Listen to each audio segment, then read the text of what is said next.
Hello everybody.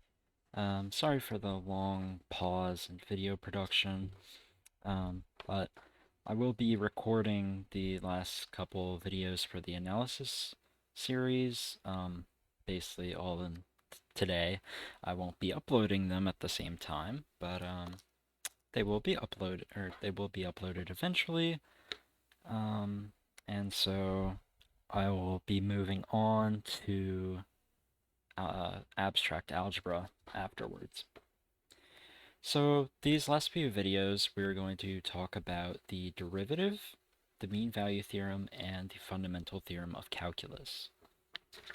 And there's a lot of topics in analysis, or specifically real analysis, but obviously all of analysis, that, um, you know, this series has drawn on so long already that I'm just gonna leave it as is. The next topics would have been like infinite series, um, and then, sort of getting into Euclidean space, multivariable stuff. But I think I'm just going to leave it with one dimensions and just, you know, continuity, real numbers, integral derivative, just those topics. Since it's already gone so long, I might come back and do like another sort of multivariable or just more advanced topics in real analysis, where I'll do complex analysis. We'll see how I feel. So without further ado, let's get into the derivative. So first, I'm going to sort of review or recall a definition, which is a cluster point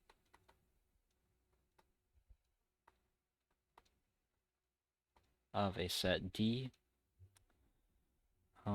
It is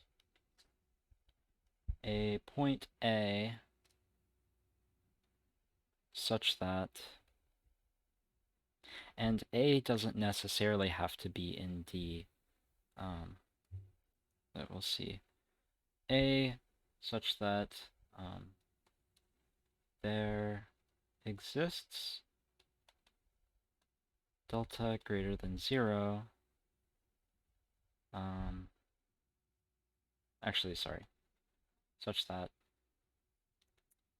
for all delta greater than 0, there exists some x in the set D such that 0 is less than the absolute value of x minus a is less than delta. And so what this is saying is that a cluster point is a point such that I can always find a point in the set D which is arbitrarily close to the cluster point. However, notice this strict inequality here. This prohibits x being equal to a, right? So in other words, this gets rid of isolated points, right? So this is saying that, right, even if A is an element of D, there have to be points around A for it to be a cluster point. So cluster points can be in the set, they can be outside of the set, but there have to be points around it. It can't be isolated. So that's the idea. However, in the following definitions and theorems, so forth, the cluster point is going to belong in D. So a cluster point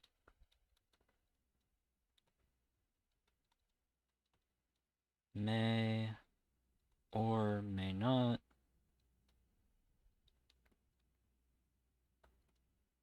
belong to D.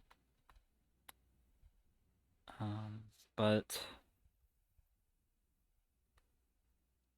in the following,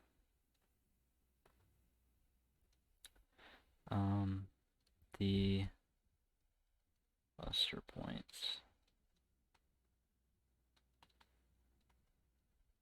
will be. Okay.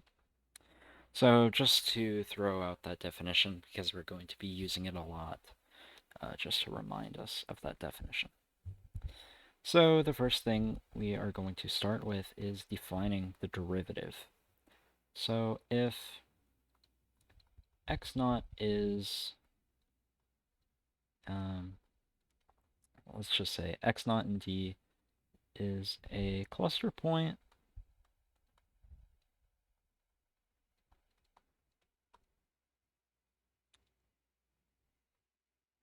we define f prime of x0 to equal the limit as h approaches 0 of f of x naught plus h minus f of x naught over h, provided that this limit exists, right? It may not exist.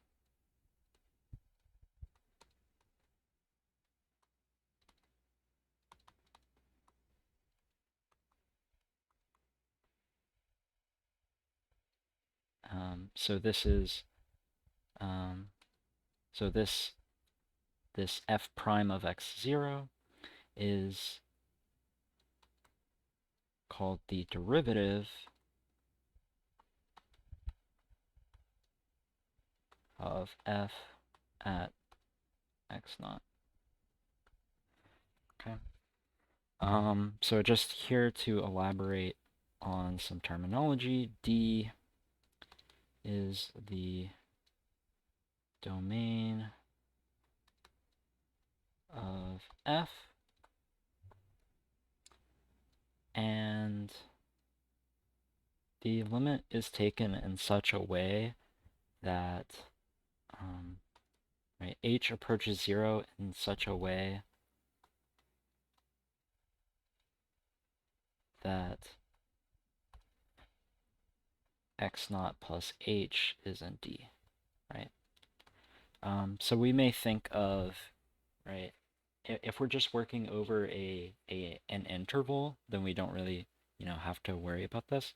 But if our domain is more complicated, if there's sort of jumps, whatnot, we have to clarify that the values of h that we're taking in this limiting process are such that x naught plus h is still in the domain, right? Because we need this in order to take f of x naught plus h. However, this is just sort of mathematical safety. This is just to be completely rigorous, right? But the general idea is that the derivative is measuring sort of how close nearby points are to f of x naught in comparison to a small change in x naught.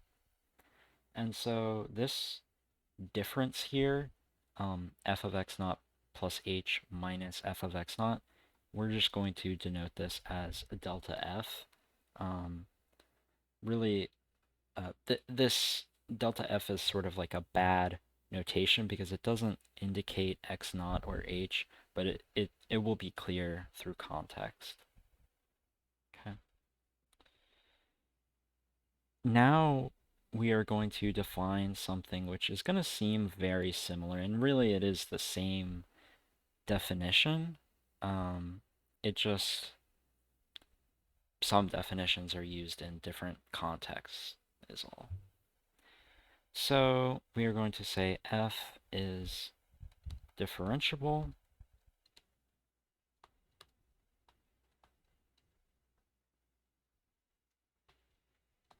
at a cluster point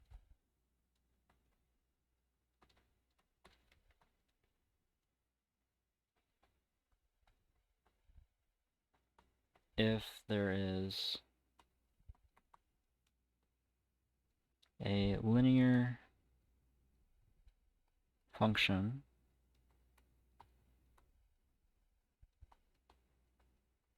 L of h, which is equal to mh. So here in one dimension, right, linear functions, this is the only way you can write a linear function in one dimension, right? And by linear, you might think, oh, well, what about, plus b or whatever, right? What if you had an intercept, right? But a linear function means it has the properties of um, a linear transformation. And the reason why something like y equals mx plus b is not linear is because if you add two different y values, right, you're going to end up adding the same plus b, and that's going to mess up, right? You're not going to end up with another point on that line. Now, this alternate definition of the derivative that I'm giving, although it seems like very useless, very redundant, it sort of helps you pave the way for if you study the derivative in higher dimensions, where the derivative is not a number. It is going to be, it is a linear transformation, and linear transformations can be represented by matrices or linear transformations, right? Linear transformations, well, matrices are just linear transformations with respect to some given basis on your vector space. Um, so, and like I say here, right? In one dimension, this is very somewhat useless because a one by one matrix is just a number. But if you get into higher dimensional analysis, you need to understand that the derivative is actually a linear map. And I even talk about this in my manifold series, where the tangent map, right? Tangent spaces are linear spaces, and so a map between manifolds induces a linear map between tangent spaces at the two different points on the two different manifolds. And so the same thing goes for functions between Euclidean spaces. The derivative is going to be a matrix, or you can write it as a matrix. It's a linear transformation. You can always write linear transformations as matrices. So obviously I'm going on a tangent here, no pun intended, but I just want to sort of elaborate why I'm giving what may seem like a redundant definition here. So anyway, so what I'm saying is f is differentiable at a cluster point if there is a linear function such that this new function, which we'll define as epsilon of h, this is going to be delta f minus L of h. So remember, delta f is this difference here, f of x naught plus h minus f of x naught, over h. This quantity approaches 0 as h approaches 0. Okay? And so really this is saying, right, if L of h is just a constant times h, this is saying that essentially you can just split the fraction and you get delta f over h minus m, right? You get minus mh over h, so the h's cancel. This approaches 0, and so delta f over h approaches m. And so that's why these two definitions are equivalent. And this should make sense, right? Even though it may seem weird, it may seem redundant. But again, this linear function terminology is really just to help ingrain the idea that when you pass to higher dimensional analysis, the derivative no longer is just a number. And that's why you may have seen partial derivatives, right? Partial derivatives are numbers, and they represent sort of elements of a derivative matrix. They represent changes in a specific direction, right? And the directions correspond to the basis vectors for your linear space, right? And it is kind of confusing, right? In manifold theory, it is sort of easier to distinguish a manifold and its tangent space. But in Euclidean space, right, the tangent space to a Euclidean space is just the same, well, an isomorphic Euclidean space. But in one scenario, you're dealing with the analysis, you're dealing with geometry, and in the other scenario, you're dealing with a linear space, right? You're dealing with vectors and so on. So it's harder to distinguish when you're dealing with multidimensional analysis like that. Um, so it's always good to sort of make sure you're understanding what's happening if you're ever dealing with multi-dimensional Euclidean spaces. Okay, so so this sort of line of reasoning is a pretty good way of showing why differentiability. So essentially, f is differentiable at x naught if and only if f prime of x naught exists.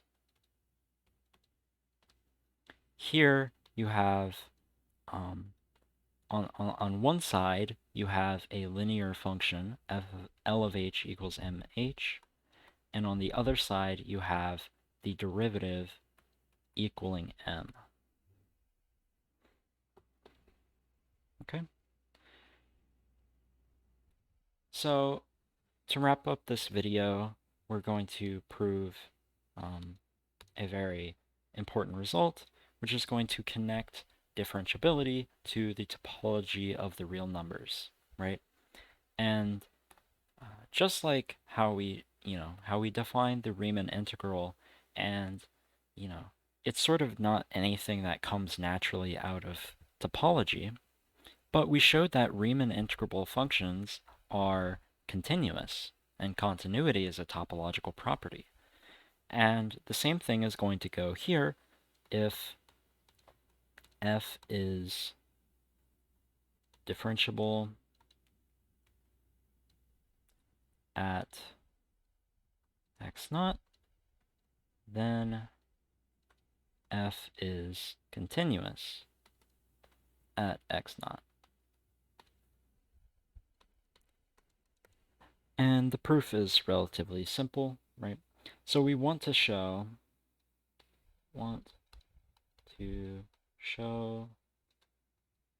that for f to be continuous at x naught means that the limit as x approaches x naught of f of x is equal to f of x naught, right? Equivalently,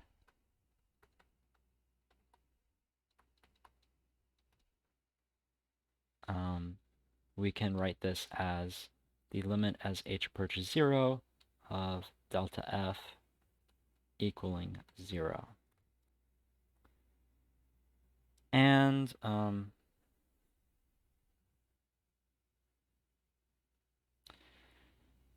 we know delta f in the case where f is differentiable.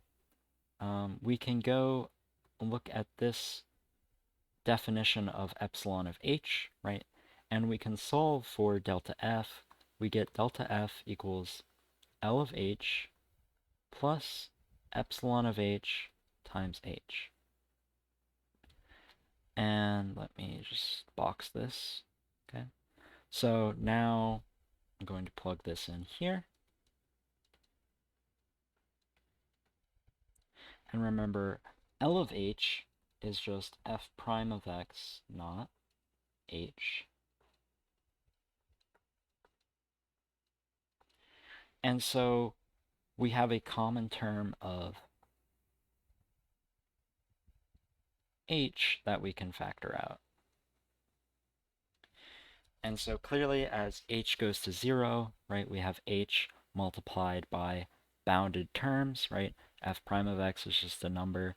Epsilon of h we know is approaching 0, but in particular it's not shooting off to infinity. So this is just going to approach 0. Since we have 0 times some finite term, it's going to approach 0. H approaches 0. Okay, so the proof is pretty easy.